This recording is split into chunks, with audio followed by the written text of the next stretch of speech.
Welcome, Crossover Report. Three guys, one mic coming at you on this Tuesday afternoon. And NBA playoffs has been underway for about the past week and a half or so. A few of those first-round series in both the Eastern and Western Conference have concluded, but there's still a lot of first-round matchups. So going to talk about all those matchups going on, and then obviously two big storylines over the last 2 days. Steph Curry and Chris Paul both going down with some injuries, so going to give our thoughts on that in this episode. As always, Paul Lamb, Nick Damiani, and myself, Neil Doyle. So let's jump into it. Starting out over on the Eastern Conference, not a lot going on that side of the playoff bracket. Cleveland, the only team in the East to have clinched. They won 4-0 over Detroit. They won that game yesterday, so Cavaliers advancing. And then the rest of those series in the East are all tied up right now at 2-2. The Hawks, have lost their last two games, so the Celtics have tied that one up. Heat, the same thing. They were up 2-0, but now the Hornets have won the last two games in that series, and then the Raptors-Pacers series has kind of been back and forth. Now Cleveland, who's head and shoulders above the rest, kind of sitting there, going to have a few days off to rest before they play their next matchup between either the Hawks and Celtics, and then all those other games are tied up. Two of those two games tonight are going to be coming out of the East. The Hawks and Celtics play tonight, and then the Raptors and the Pacers will play tonight. So, I know we talked in the last episode. Are any of these series kind of surprising you that are left going in the Eastern Conference, or all of them? A lot of them seem like they're pretty good matchups. I think that for me, the Heat, the Hornets, I was really surprised the Hornets have kind of come back and won those last two games to tie that series up. And then the Celtics, the same thing. It looked like the Hawks were really just, dominating them so far in that series. But then Brad Stevens really, changed some things up in their last two games to tie that series up. Do you see any of these last three series? Do any of them go to 7 games? Do you see maybe any of these teams, stepping up? I don't know. What are your thoughts on the Eastern Conference side so far? Paul, anything in particular or not really? I could see all of them going to 7 games. I don't think it really matters because the Cavs are going to run away with the East. They played so well against the Pistons. Played really good in that first series, in their series against the Cavs, and the Cavs still ran through them. I think the team that could probably give them the most trouble is either the Celtics, who, even though I think they got swept last year against the Cavs, they beat the hell out of them, physically. J.R. Smith had to punch Jay Crowder in the face, and Kelly Olynyk dislocated Kevin Love's shoulder. They just had a tough series. So I think mentally that would be tough for the Cavs. And then also the Heat, just because LeBron going back to Miami, he's going to get booed. But from a talent-wise, I think all these teams are just kind of wasting their energy in these 7-game series, just making it easier for the Cavs. Nick, any thoughts? Yeah, much of the same. I think they all go 7. Maybe not the Heat series. I think the Heat are going to figure it out. I don't know what's going on in that series. I haven't been following it very closely. But I think they're too talented to let the Hornets even get those 2 games off of them. Yeah, the Hornets came back. Kemba had a big game in their last game, had 34 points, really the only reason they won that game. But as we said, the rest of those series in the Eastern Conference all tied at 2 games apiece.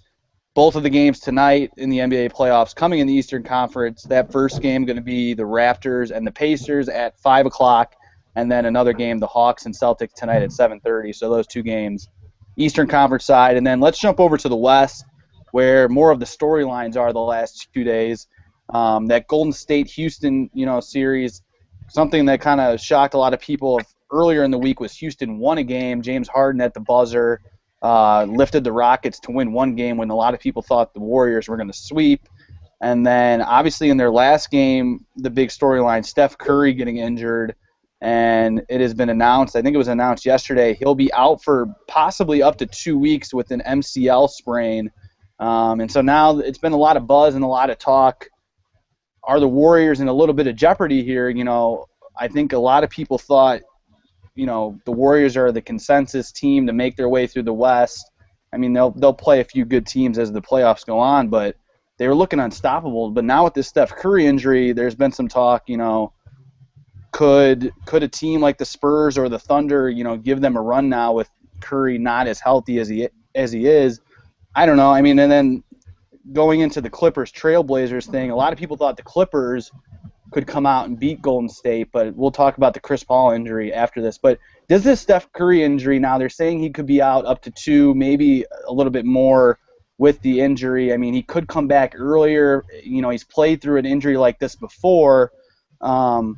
Is this going to hurt the Warriors as a team with him out? He's, as of right now, Golden State plays tomorrow night against Houston and has a chance to close out that series. So if, let's say they win tomorrow night, close out that series, depending on when the Clippers and Trailblazers, who are tied at 2 games apiece right now, I mean, the Warriors could not play possibly, depending on how long that other series goes, for maybe up to almost a week, a week and a few days. So that would, allow the rest of that team to, just sit and, relax, and then Curry to, rehab the knee a little bit. I don't know. Are the Warriors going to be hurting right now with Steph out?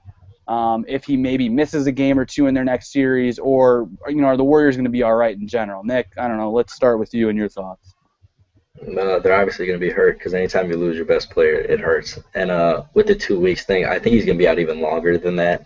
I think they said it's like there's going to be 2 weeks, and they're going to look at it and see if it's okay, because he's not going to be himself even once he comes back. So I don't think he'll be there for their next series. I think it might be best for them to maybe throw a game in this series, because I think they know they got this series pretty well.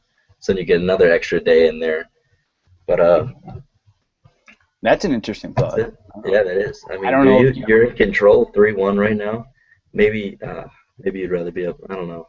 I think you'd rather just let the rest. With your best player out, I feel like it'd be smarter to let the rest of the guys, if you win tomorrow night, clinch the series, assuming that this Clippers Trailblazer series goes maybe 6, possibly 7 games. I mean, you could have about a week layoff where you're able to, let everybody else recoup so that they're as fresh as they can be if you're going to have Curry sitting. I don't know. Paul, what are some of your thoughts on the situation? I mean, it hurts them, but I don't think it hurts them as much as everybody wants to say that it hurts them. Like, It's not like they're going to get swept in the next round.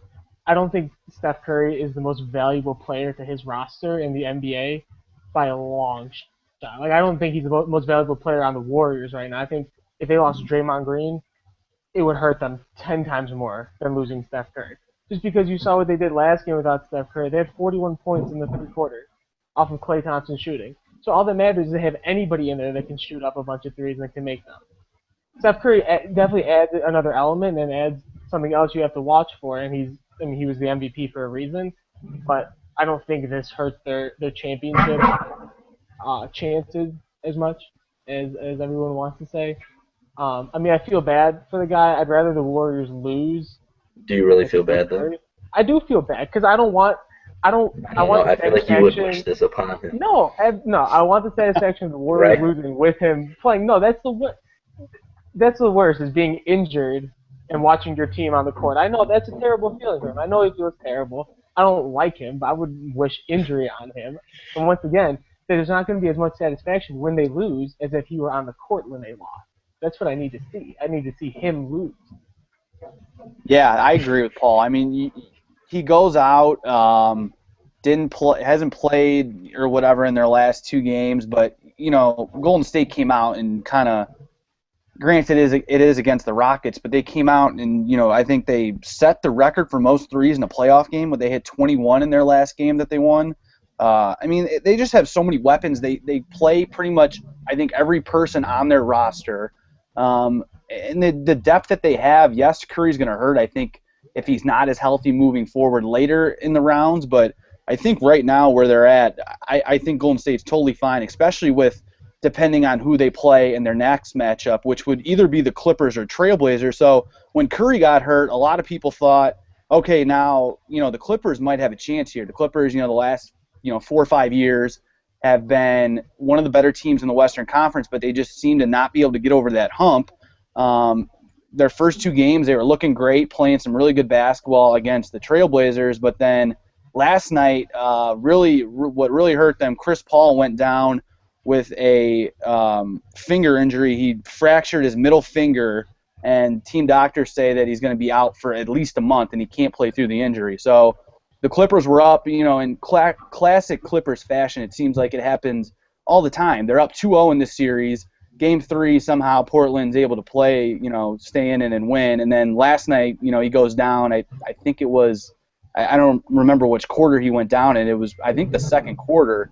And then Portland just able to find a way to win. So now that series tied up 2-2, and now the Clippers' faith, with the Curry injury, a lot of people thought now it was their time. Now Paul goes down. So does this really hurt the Clippers' chance? I think a lot of people think without Chris Paul, this team's not going to have much of a chance. You saw last night with Pergioni or whatever his name is, and then Austin Rivers just are their two next point guards behind Paul. They just weren't really able to do much for him. Do the Trailblazers now have a chance to win this series, or do you think the Clippers still get by this round and have a chance to play the Warriors, with a kind of banged up Curry? I don't know. What are your guys' thoughts on that series and the Chris Paul injury? Paul, we can start with you. Yeah, I think the Clippers lose the series. I don't think they win another game in the series. Without Chris Paul, what else do they have? Because without Chris Paul, DeAndre Jordan is nothing. He's nothing to that team. Because without Chris Paul driving and throwing in oops, DeAndre Jordan doesn't have post moves. He obviously can't make free throws. Defensively, he's not as good as people say he is. So outside of that, then all they have left is Blake Griffin, who's also injured. So they really have no weapons left. And what was supposed to be kind of like they were supposed to be really good this season. They added the depth on the bench, veteran leadership with Paul Pierce, and now it's just all falling apart. And the Trailblazers, somehow, some way, they find a way. With Damian Lillard, with TJ McCollum, I think they're going to be too much for Austin Rivers and Piergioni, and I mean they're terrible. Austin Rivers is terrible. He shouldn't be starting in the league. He's definitely not going to start on a championship team. I think the Clippers are done. This Chris Paul injury hurts the Clippers so much more than the Steph Curry injury hurts the Warriors. I agree. Yeah. I think this Chris Paul injury actually helps the Warriors more than it helps the Trailblazers for the next round. Because I literally thought once Steph Curry got hurt, I thought the Clippers were going to breeze through the Warriors in the next round because Steph wasn't going to play. The Clippers just seemed like they were more complete. They seemed like they were just getting everything back and really getting back into it. They had the sixth man of the year, Jamal Crawford. J.J. Redick was playing probably the best he's ever played.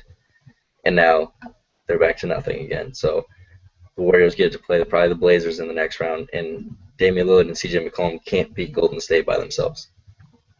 No, I agree with that. I just think it's classic Clippers. I mean, obviously the Chris Paul injury kills them, and they just seem to never be able to close out a series. I mean, granted, yes, you lost Chris Paul last night in Game 4, but they had, I think it was the Trailblazers, Al-Farouq Aminu came out and scored 30 points, and he hadn't had more than 10 points in any of their previous 3 games in this series. So I just think it's totally going to deflate the Clippers. Maybe they win another game, that maybe this series goes to 7, but I think Lillard and McCollum might be too much for them. And it's going to be Trailblazers. So I think it's going to be Trailblazers as Golden State. And, a lot of people thought it could have been the Clippers' time, but Clippers just unlucky as they can be, lose Chris Paul. And then the rest of the West bracket, the 2 other teams that have advanced already on the West, OKC won their series the other night against Dallas 4-1. That series is a little interesting, a little bit of little backlash. A lot of Westbrook and Durant doing a lot of talking. I know Paul did a few articles on that. Any thoughts on that? I know they were bashing Mark Cuban. I think Durant said something about Villanueva. Just kind of an interesting, and you don't normally. Durant and Westbrook aren't normal. I don't know. I mean, they're 2 of the faces of the league, but they're not ones to usually, I think bash other guys. I don't know. Any thoughts on that? And I know Dallas won that one game, and a lot of people thought, oh, maybe this series could be something, but OKC showed just how dominant they are and really moved through that series. I don't know. Any thoughts from that series now that it's over, Nick? Anything? I really liked what Villanueva did when he got in the way of Westbrook's dancing. We were talking about this on Crosstalk. Like, if you're not a good player anymore, you got to do what you got to do to get into somebody's head. I was talking, Paul will know exactly what I'm talking about. Yeah. If you're guarding somebody that's faster than you, you foul the hell out of them so they can't do anything. You basically hurt them. You got to do what you got to do. So I like that. I like Mark Cuban. Normally he was way off when he said Russell Westbrook's not a superstar. Russell Westbrook's one of the better point guards in the game. Not the best. One of the best. So he was way off there. But, I mean, like I said, he's just saying that because he's mad his team lost. We've all been in that situation before. Mm-hmm. Paulie? Yeah, I think, first off, I don't think this is what championship teams do. I don't think they worry about a team they just beat in the series. Like, you're in the post-game press conference after you just knock the Mavs out. Why are you going to call Mark Cuban an idiot? If you're Russell Westbrook, why are you telling fans to shut the fuck up before the game? Yeah. Just why are you worried about that little shit? Like, you have to move past that. That shows me that they're not going to win the championship this year. And in terms of what Mark Cuban said, I like Russell Westbrook. I like Russell Westbrook a lot. If Mark Cuban doesn't think he's a superstar, I mean that's who cares? It's not like he said Russell Westbrook isn't a good player. He doesn't belong to be an all-star. Mark Cuban said he's an all-star, but he doesn't fit my definition of a superstar. And some people have different definitions of superstars. Some people think there's two or three superstars in the league, and then there's 15 or 20 really good players, and a lot of people think the other way. So I think they just kind of really went out of their way to go at a team that they just beat in the series. Like, just move past it. Yeah, and I would be surprised they were still dwelling on it last night after winning and not getting ready for now that they will play San Antonio, who the Spurs just easily handled their matchup against Memphis. They swept 4-0. I think 3 of the games they won by 22-plus points. So it should be an interesting matchup between the Thunder and Spurs, and I think OKC better get their mind right and just forget about Dallas in general if they're going to be ready for a Spurs team that's just playing great basketball right now. And a lot of people think it's going to be possibly the Spurs and Warriors, but we'll have to wait and see. 2 games tonight, as we said, both of them coming from the Eastern Conference, Hawks, Celtics, Raptors, Pacers, and then Golden State with a chance to win their series. Tomorrow night they'll play, I believe it's at Golden State. So a lot of playoff action going on right now in the NBA. Some of these series concluding. There's still a lot of first-round games though left to be played. And we'll have that coverage for you all right here on Crossover Report. We just needed to touch base a little bit. Last week we did a video with our good friend Kendall Smith.